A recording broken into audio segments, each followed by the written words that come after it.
Большие деньги и власть вас могут изменить, повлиять на вас?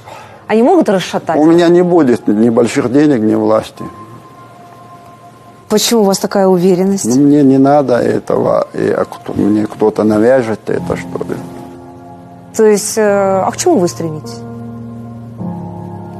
К удовольствию Всевышнего Аллаха стремлюсь лично я.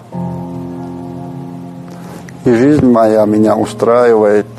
Вот меня буквально 2-3 дня назад моя мама говорит: слава Всевышнему Аллаху, говорит, здоровые дети.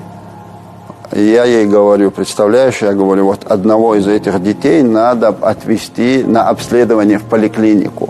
Целый день надо по этим кабинетам ходить. Знаешь, ходишь, целая в Марокко, волокита. Из одного в другой главное, кабинет. Он здоровый, ты представляешь? Вот ты соберешь себе справку, придешь домой, говоришь, ух ты, какой тяжелый день был. А ты представляешь, если он больной, и его, ты не знаешь, его вылечат, его Спасибо. не вылечат. И ты не один день это должен, ты каждый день должен ходить. И ты с больницы приходишь, у тебя дома эта больница. Вот когда об этом подумаешь, человек должен понимать, что его, то, что он имеет, это ему подарок свыше. Он же ничего для этого не сделал. Этот ребенок – это результат полученного удовольствия, да, то есть ты, чтобы его сделать, тебя не били, там, я не знаю, из тебя не вырезали его там. И надо понимать, и это благодарить надо Всевышнего за то, что мы имеем. Верующие люди понимают, что этой жизнью все не заканчивается, безусловно. Вы боитесь смерти? Да.